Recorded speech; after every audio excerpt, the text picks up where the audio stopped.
El Real Decreto Ley 21/2020 de 9 de junio de medidas urgentes de prevención, contención y coordinación para hacer frente a la crisis sanitaria ocasionada por el COVID-19 introduce unas modificaciones en materia de protección de los consumidores en el artículo 36 del Real Decreto Ley 11/2020 de 31 de marzo. Este artículo se aplica a los contratos celebrados entre empresarios y consumidores, ya sean de compraventa de bienes o de prestación de servicios, incluidos los de tracto sucesivo. El primer apartado de este artículo 36 permite al consumidor llevar a cabo la resolución del contrato celebrado con un empresario, si este último no puede cumplirlo a consecuencia de las medidas adoptadas durante la vigencia del estado de alarma. Ahora bien, el consumidor no podrá resolver el contrato sin previamente haber intentado alcanzar una modificación del mismo en los términos que deseen, es decir, que tiene la posibilidad de negociar con el empresario para llegar, sobre la base de la buena fe, a una solución pactada. Es relevante señalar que el consumidor no puede desvincularse del contrato y reclamar el precio abonado hasta que no transcurra la fase de negociación, fijada en 60 días. Esto siempre será así, independientemente de que el consumidor muestre desde un primer momento su desinterés por alcanzar algún tipo de acuerdo y, por el contrario, quiera resolver el contrato. ¿Y este artículo atribuye algún derecho nuevo al consumidor? La respuesta es no. Este artículo no atribuye al consumidor ningún derecho nuevo. De hecho, lo único que hace es paralizar durante un tiempo, al menos 60 días, la posibilidad que tiene el consumidor de resolver el contrato por incumplimiento del empresario y obtener la devolución del precio.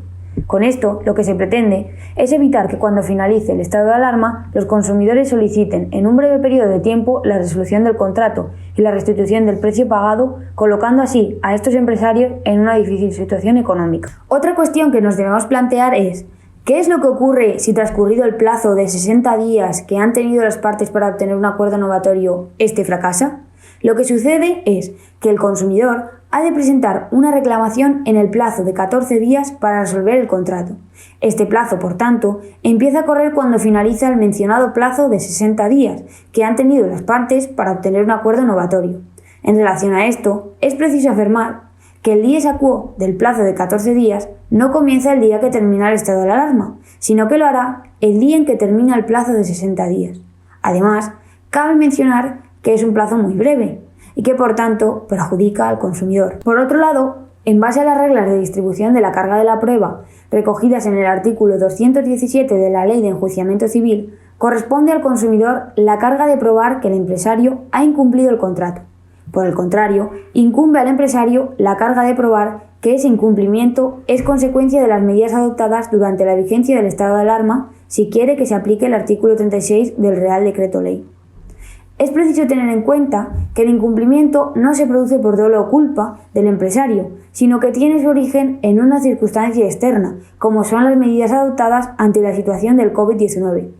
De esta manera, se trata de un incumplimiento por caso fortuito o fuerza mayor, en términos del artículo 1105 del Código Civil. No obstante, en relación con las medidas adoptadas que provocan el incumplimiento del empresario, hay que señalar que deben adoptarse durante la vigencia del estado de alarma, porque cuando el incumplimiento, aun siendo por caso fortuito o fuerza mayor, obedece a causas anteriores al 14 de marzo de 2020, es decir, previas a la entrada en vigencia del estado de alarma, no cabe aplicar el presente artículo 36. Por ejemplo, la farmacia que no puede entregar el 20 de marzo los 15 botes de gel hidroalcohólico comprados por el consumidor el día 3, porque desde el 9, al no haberlo recibido de sus proveedores, hay un gran desabastecimiento.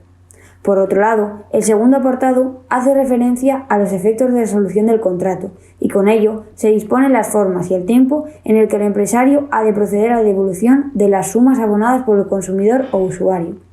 En el caso de que la resolución del contrato se produjera por razones distintas a las recogidas en el artículo 36.1, es decir, por causas ajenas a las medidas adoptadas durante la vigencia del estado de alarma, este segundo apartado del artículo no entra en juego.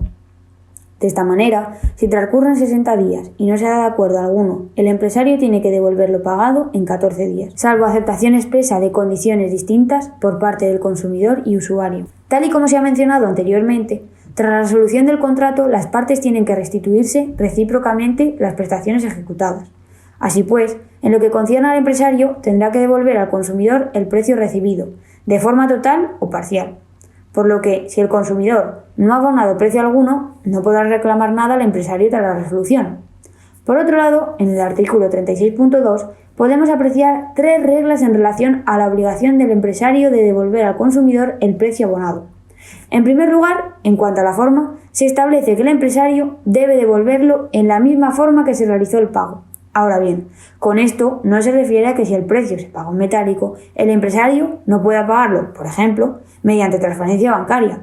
En segundo lugar, el empresario tiene que llevar a cabo la devolución del precio, salvo gastos incurridos, que deben facilitarse al consumidor debidamente desglosados. Pero, ¿cuáles son esos gastos? Se refieren a estos como los gastos originados por el reembolso, siendo esta calificación perjudicial para el consumidor, ya que se aleja de la regla de la devolución total del precio.